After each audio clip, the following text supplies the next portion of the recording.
नमस्कार, the week of show देख रहे हैं आप और मैं हूं आपके साथ प्रभात पांडे। एक नजर डालेंगे हफ्ते भर की तमाम अहम खबरों की ओर।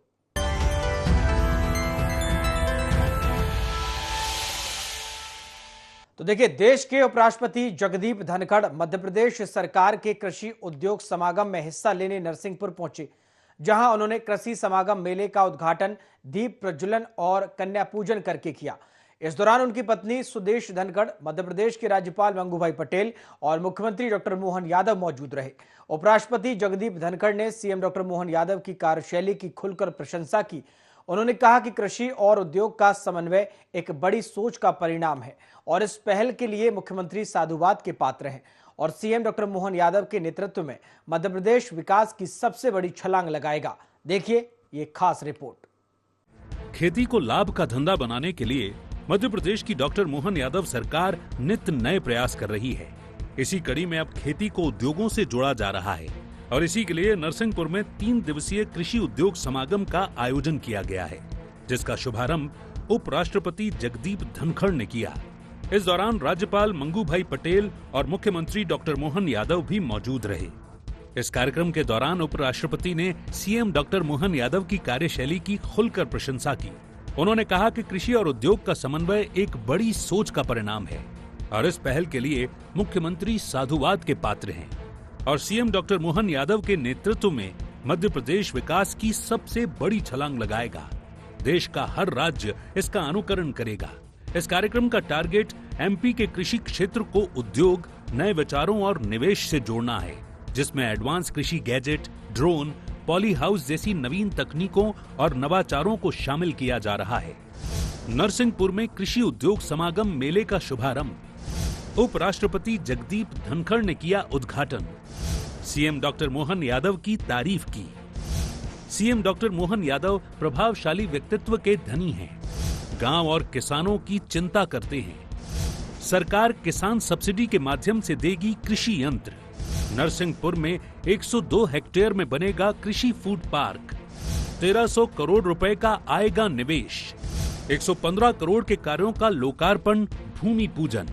किसान भारत की रीढ़ की हड्डी है। श्री मोहन यादव मनमोहक हैं, कार्यशील हैं और एक दिन में कोई ऐसा पल नहीं जाने देते जब गांव और किसान की चिंता न करते हों। इनके नेतृत्व में मध्य प्रदेश सबसे बड़ी छलांग लगाएगा, क्योंकि आज की जो पहल है कृषि को उद्योग से जोड़ने की, दोनों का मिलन कराने की, ये बहुत बड़ी सोच है। इसकी शुरुआत आपने की है, आप साधुवाद के पात्र हैं। वहीं सीएम डॉक्टर मोहन यादव ने कहा कि अत्याधुनिक तकनीक, नवाचार और पानी की पर्याप्त उपलब्धता से हमारे प्रदेश के अन्नदाता खेती में नए प्रतिमान स्थापित कर रहे हैं।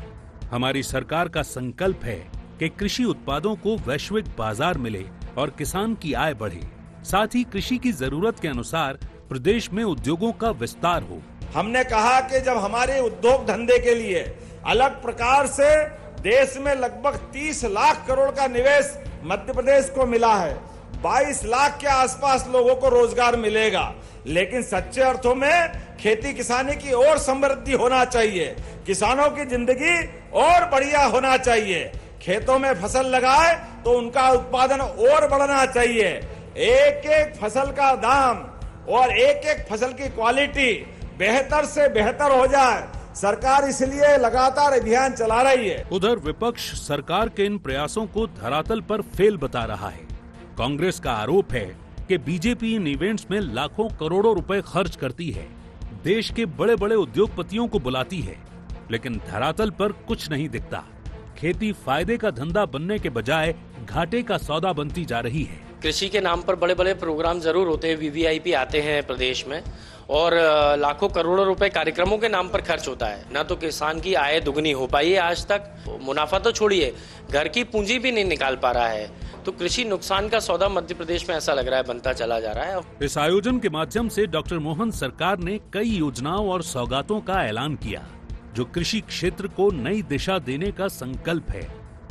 कृषि उद्योग समागम डॉक्टर मोहन सरकार की किसानों के प्रति गंभीरता, योजनाबद्धता और राजनीतिक परिपक्वता का परिणाम है। साथ ही किसानों के लिए चलाई जा रही योजनाओं से ये साफ है कि विकसित और आत्मनिर्भर भारत में किसानों की भागीदारी बेहद महत्वपूर्ण है। डॉक्टर मोहन यादव की सरकार लगातार नीति, तकनीक, सम्मान और संकल्प के जरिए समृद्ध मध्य प्रदेश के सपने को पूरा करने में लगी हुई है। वहीं विपक्ष इसे सिर्फ इवेंट और धरातल पर बेअसर बता रहा है। देखने वाली बात ये होगी कि विपक्ष के सवालों से रिस रहे अविश्वास को डॉक्टर मोहन सरकार कैसे विश्वास में बदलती है। Bureau report, IND 24। आगे बढ़ेंगे। मध्य प्रदेश में 2018 में सरकार बनाने वाली कांग्रेस को 2028 में सत्ता की उम्मीद दिखाई दे रही है और इसके लिए पार्टी ने अभी से अपने संगठन को गढ़ने की तैयारियां शुरू कर दी हैं। कांग्रेस को समझ आ गया है कि बीजेपी से मुकाबले के लिए जमीनी स्तर पर वैचारिक रूप से प्रतिबद्ध कार्यकर्ताओं को तैयार करने की जरूरत है और यही वजह है कि वो MP में संगठनात्मक पुनर्गठन एक बड़ा प्रयोग करने जा रही है, जिसे संगठन सृजन अभियान नाम दिया गया है। इस अभियान के लिए राहुल गांधी ने टीम 50 का गठन किया है, जिसमें असम से लेकर आंध्र प्रदेश, उड़ीसा, राजस्थान, यूपी समेत देश के अलग अलग राज्यों के सांसद, विधायक, पूर्व मंत्रियों को शामिल किया गया है।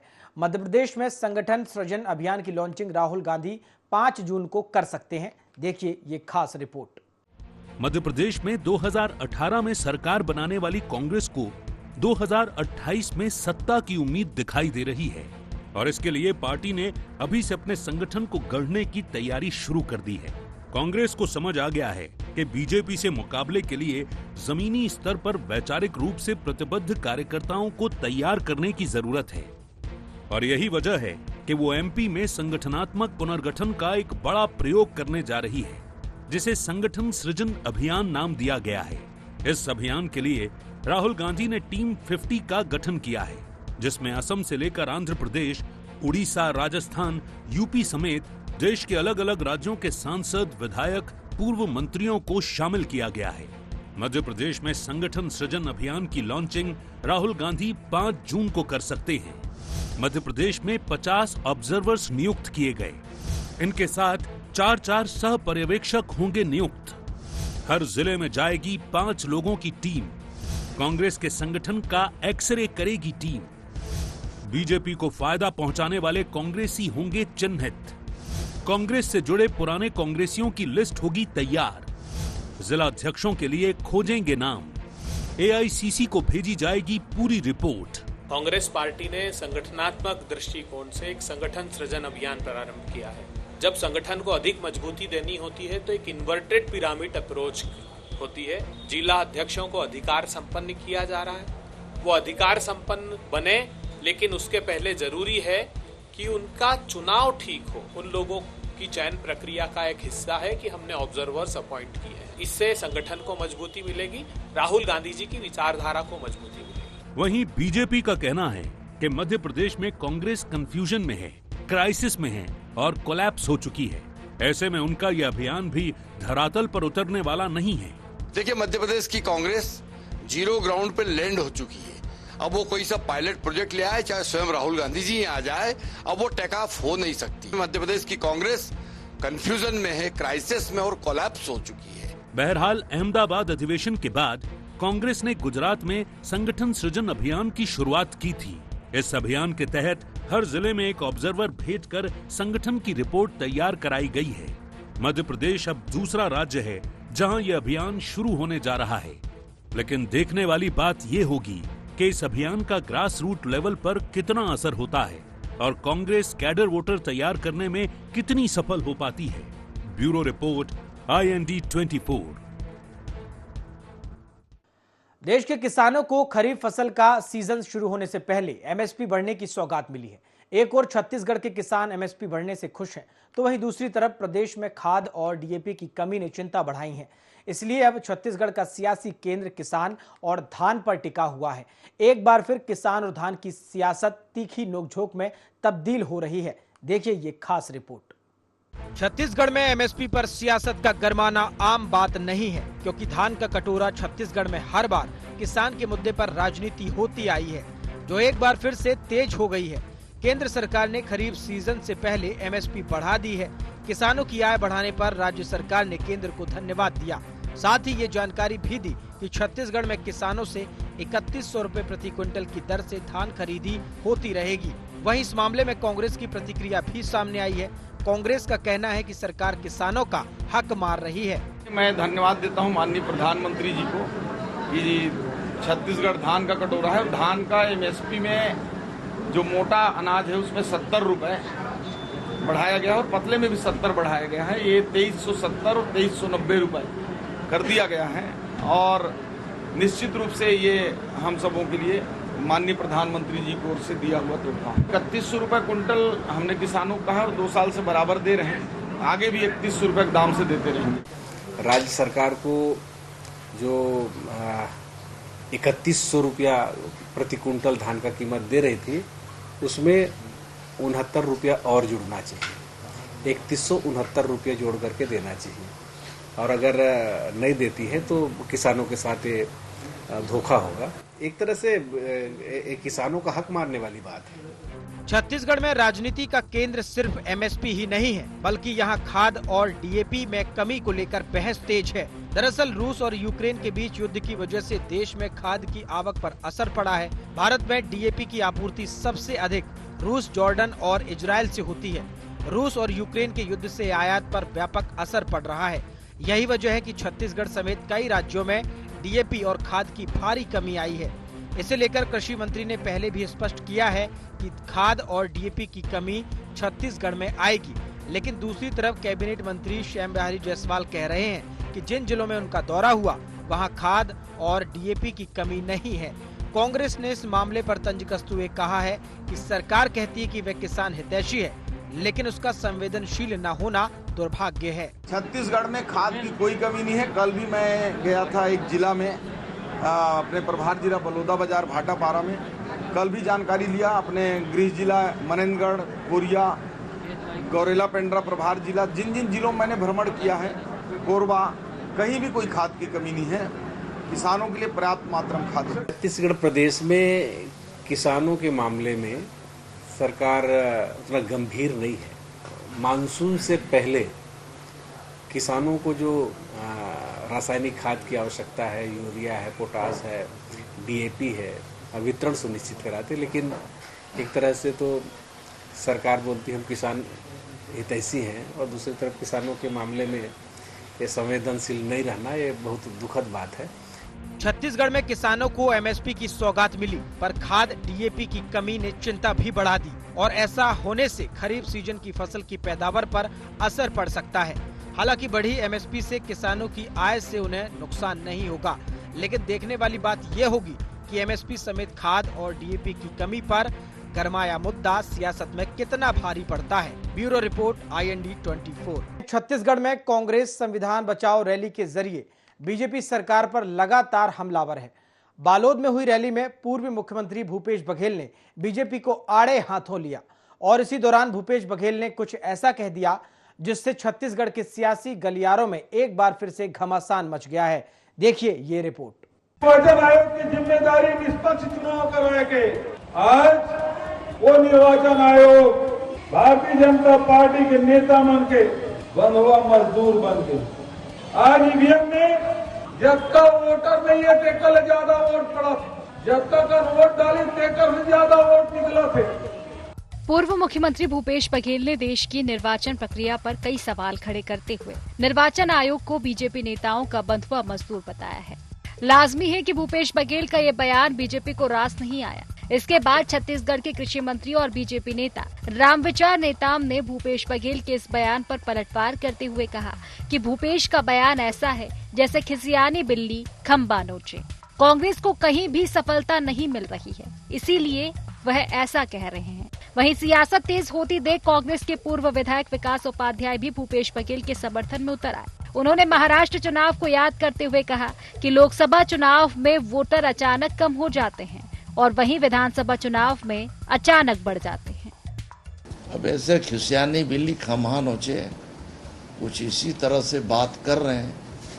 इनको कहीं सफलता मिल नहीं रही है, हर जगह मुंह की खानी पड़ रही है, तो कुछ भी उलूल के बातें कर रहे हैं। निर्वाचन आयोग को भारतीय जनता पार्टी का बंधुआ मजदूर पूर्व मुख्यमंत्री भूपेश बघेल जी ने कहा है, क्योंकि कोई बात गलत नहीं कही।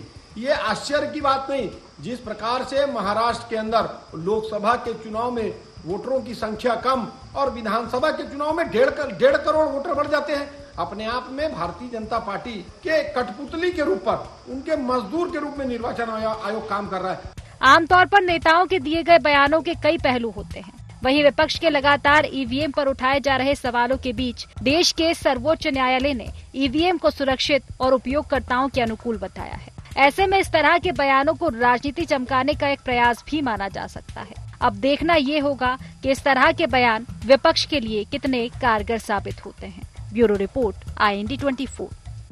आगे बढ़ेंगे। छत्तीसगढ़ की राजनीति में अपने बयानों को लेकर चर्चा में रहने वाले भाजपा के वरिष्ठ नेता और पूर्व गृह मंत्री ननकी राम कंवर का एक और बयान सामने आया है, जिसके बाद फिर से छत्तीसगढ़ की सियासत में उफान आ गया है।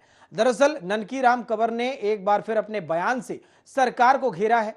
ननकी राम कंवर का बयान सामने आने के बाद पक्ष और विपक्ष में बयानबाजी तेज हो गई है। आखिर ननकी राम कंवर ने क्या कहा और इस पर क्यों हो रही है सियासत, देखिए ये खास रिपोर्ट।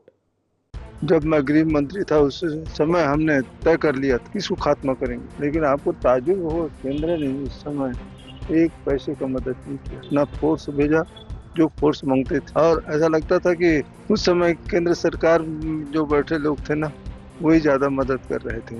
बाकी तो जय श्री राम। जैसे मैं सुनता हूँ, हमारा एक भी कार्यकर्ता खुश नहीं।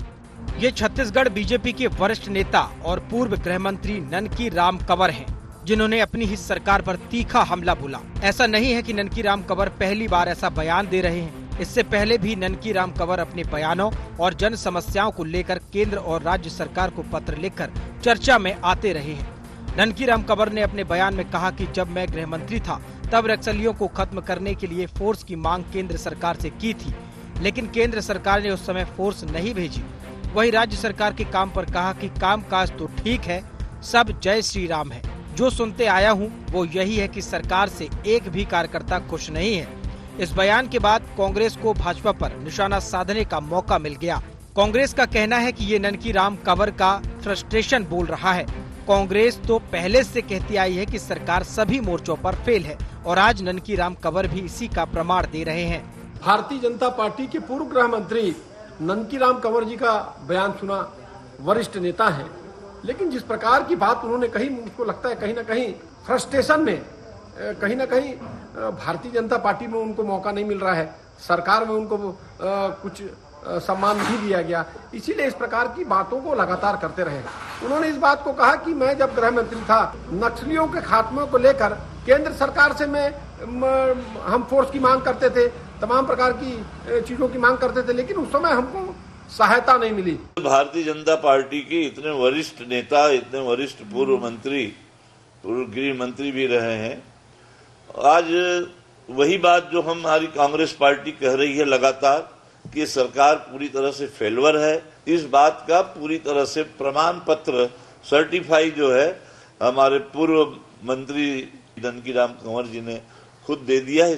छत्तीसगढ़ के पूर्व गृह मंत्री ननकी राम कंवर ने भ्रष्टाचार और अन्य विषयों पर पहले भी सरकार को पत्र लिखा है। इन विषयों के कई सियासी मायने निकाले जा चुके हैं। अब एक बार फिर ननकी राम कंवर का बयान सामने आने से भाजपा और सरकार के कामों पर सवालिया निशान खड़े किए जा रहे हैं। हालांकि भाजपा का कहना है कि ननकी राम कंवर भाजपा संगठन के सीनियर नेता हैं, जो खरा खरा बोलते हैं। भाजपा की सरकार मोदी की गारंटी को पूरा कर रही है। कांग्रेस ने जो काम नहीं किया वह भाजपा कर रही है। ननकी राम जी हमारे वयोवृद्ध नेता हैं, मैं उनका सम्मान करता हूं, आदर करता हूं, परंतु वो खरे खरे आदमी हैं। वो जब गृह मंत्री थे तब अपने आप को भी बोल देते थे, तो उनका स्वभाव है। मैं उस बारे में कोई टिप्पणी नहीं करता हूं, मेरे से काफ़ी बड़े हैं, लेकिन विष्णुदेव शायद सरकार 16 महीने में देख रहे हैं, जो पिछले 5 साल में जितना काम नहीं हुआ, हम इस 16 महीने में उतना काम कर चुके हैं। पार्टी के वरिष्ठ नेता हैं, पार्टी के वरिष्ठ जन उनकी बातों पर विचार करेंगे। पार्टी के वरिष्ठ नेता हैं, पार्टी के वरिष्ठ जन उनकी बातों पर विचार करेंगे। छत्तीसगढ़ के सीनियर लीडर ननकी राम कंवर के बयान से छत्तीसगढ़ में जमकर सियासत हो रही है, क्योंकि विपक्ष को तो सरकार को घेरने का बैठे बिठाए मौका मिल गया। अब देखना ये होगा कि बीजेपी ननकी राम कंवर के बयान पर कैसे डैमेज कंट्रोल करती है। रायपुर से अद्वैत नायक की रिपोर्ट। आगे बढ़ेंगे। लोकमाता अहिल्याबाई की जयंती पर राजधानी भोपाल 300 सालों के सांस्कृतिक इतिहास और वर्तमान जीवंतता के संगम का साक्षी बना। इस ऐतिहासिक आयोजन ने न सिर्फ अतीत की गौरव गाथा को पुनर्जीवित किया, बल्कि आज के भारत की प्रगति और महिला सशक्तिकरण की बदलती तस्वीर को भी सामने रखा। वहीं प्रधानमंत्री नरेंद्र मोदी के इस महासम्मेलन में शामिल होने से इसकी भव्यता में 4 चांद लग गई। जंबूरी मैदान में आयोजित देवी अहिल्याबाई महिला सशक्तिकरण महासम्मेलन ऑपरेशन सिंदूर के बाद महिलाओं से जुड़ा पहला बड़ा सार्वजनिक कार्यक्रम रहा, जिसमें 2 लाख से ज्यादा महिलाओं ने पीएम मोदी का स्वागत किया। देखिए ये खास रिपोर्ट। लोकमाता अहिल्याबाई की जयंती पर राजधानी भोपाल 300 सालों के सांस्कृतिक इतिहास और वर्तमान जीवंतता के संगम का साक्षी बना। इस ऐतिहासिक आयोजन ने न सिर्फ अतीत की गौरव गाथा को पुनर्जीवित किया, बल्कि आज की भारत की प्रगति और महिला सशक्तिकरण की बदली तस्वीर को भी सामने रखा। वहीं प्रधानमंत्री नरेंद्र मोदी के इस महासम्मेलन में शामिल होने से इसकी भव्यता में 4 चांद लग गए। जंबूरी मैदान में आयोजित देवी अहिल्याबाई महिला सशक्तिकरण महासम्मेलन ऑपरेशन सिंदूर के बाद महिलाओं से जुड़ा पहला सार्वजनिक कार्यक्रम है, जिसमें 2 लाख से ज्यादा महिलाओं ने पीएम मोदी का स्वागत किया और उपहार स्वरूप उन्हें सिंदूर का पौधा भेंट किया। पीएम मोदी ने सभा को संबोधित करते हुए कहा कि भाजपा सरकार बहन बेटियों को हर स्तर पर हर क्षेत्र में सशक्त कर रही है। भारत संस्कृति और संस्कारों का देश है और सिंदूर हमारी परंपरा में नारी शक्ति का प्रतीक है और आज यही सिंदूर भारत के शौर्य का प्रतीक बना है। पीएम ने पाकिस्तान को चुनौती देते हुए कहा कि गोली का जवाब गोले से ही मिलेगा। आतंकियों ने नारी शक्ति को चुनौती दी थी, जो उनके और उनके आकाओं के लिए काल बन गई। पीएम ने आगे कहा कि हमारी सरकार लोकमाता देवी अहिल्याबाई के मूल्यों पर चलते हुए काम कर रही है। नागरिक देवो भव ये आज गवर्नेंस का मंत्र है और बीजेपी सरकार की हर बड़ी योजना के केंद्र में माताएं, बहनें और बेटियां हैं। पीएम ने महिला सशक्तिकरण महासम्मेलन को संबोधित करते हुए कुल 39 मिनट 38 सेकंड का भाषण दिया। ऑपरेशन सिंदूर के बाद पीएम का पहला मध्य प्रदेश दौरा, अहिल्याबाई होलकर की 300वीं जयंती पर आयोजन, राजधानी भोपाल में महिला सशक्तिकरण महासम्मेलन, राजधानी में उमड़ा सिंदूरी रंग, 15,000 महिलाओं ने किया स्वागत। पीएम ने भोपाल से ही इंदौर मेट्रो को दिखाई हरी झंडी, दतिया सतना एयरपोर्ट का किया वर्चुअल लोकार्पण, उज्जैन में 29 किलोमीटर लंबे घाट का किया भूमि पूजन। सिंदूर हमारी परंपरा में नारी शक्ति का प्रतीक। अहिल्याबाई ने दिया समाज सुधारों को भरपूर समर्थन। हमारी सेना ने दुश्मन के घर में घुसकर मारा। लोकमाता देवी अहिल्याबाई होलकर जी की 300वीं जन्म जयंती है। 140 करोड़ भारतीयों के लिए ये अवसर प्रेरणा का है। राष्ट्र निर्माण के लिए हो रहे भगीरथ प्रयासों में अपना योगदान देने का है। हमारा आज अहिल्या माता का जन्म जयंती मनाना सच्चे अर्थों में सार्थक हो रहा है। पूरे साल हमने अलग अलग कार्यक्रम किए हैं, लेकिन अहिल्या माता ने भी जिस प्रकार से देश और धर्म की रक्षा के लिए अपना पूरा जीवन जिया, उसी प्रकार से यशस्वी प्रधानमंत्री भी देश की सीमाओं पर आतंकवादियों द्वारा किए गए घटनाक्रम का बहन बेटियों के साथ जिस प्रकार से उनके अपने सुहाग पर सिंदूर पे हाथ डालने का प्रयास किया, आपने घर में घुस के उनको ठिकाने लगाने का काम किया है। ये हमारे लिए अत्यंत गर्व की बात है। एक तरफ राजधानी भोपाल में पीएम मोदी ने नारी शक्ति महासम्मेलन को संबोधित किया, तो वहीं दूसरी ओर जबलपुर में कांग्रेस ने जय हिंद सभा आयोजित की, जिसमें देश और प्रदेश के बड़े कांग्रेस नेता शामिल हुए। कार्यक्रम के दौरान छत्तीसगढ़ के पूर्व सीएम भूपेश बघेल ने बीजेपी पर आरोप लगाते हुए ऑपरेशन सिंदूर की कार्यवाही की और सीज फायर के फैसले को लेकर कई सवाल खड़े किए। मोदी जी से पूछना चाहता हूं कि पहलगाम में जब घटना घटी, आपने एनएसजी क्यों नहीं उतारा, आप सेना क्यों नहीं उतारे, आप वहां के अर्धसैनिक बल को क्यों घेरा करने का आदेश नहीं दिया, पुलिस के जवानों को घेरा करने का जो जिम्मेदारी क्यों नहीं सौंपी। और सवाल इस बात का है, मनमोहन सिंह जी तो एनएसजी उतारे थे, लेकिन मोदी जी आपने तो अमित शाह को उतारा। लोकमाता अहिल्याबाई की 300वीं जयंती पर आयोजित ये विशाल महिला सशक्तिकरण महासम्मेलन सिर्फ सुशासन के प्रति श्रद्धांजलि नहीं, बल्कि भारत की बदलती आत्मा का प्रतीक बन गया है। सिंदूरी साड़ियों की लहर, मेट्रो की रफ्तार और हवाई अड्डों के उद्घाटन ने एक साझा संदेश दिया कि भारत अब नारी शक्ति और नवनिर्माण दोनों को समान सम्मान और प्राथमिकता दे रहा है। पीएम मोदी ने अपने संबोधन से एक बात तो साफ कर दी है कि जब इतिहास की प्रेरणा वर्तमान की चेतना से जुड़ती है तो देश का भविष्य और भी भव्य होता है। लेकिन फिलहाल इस समय विपक्ष भी अपनी पोटली में आधे कच्चे आधे पक्के सवाल लेकर खड़ा है और सरकार की मंशा को शंका के घेरे में लाने की कोशिश कर रहा है। ऐसे में ये देखना दिलचस्प होगा कि सरकार कैसे विपक्ष के प्रश्नों को परास्त करती है। Bureau report, IND 24। The week of show में फिलहाल इतना ही। देखते रहिए IND 24। नमस्कार।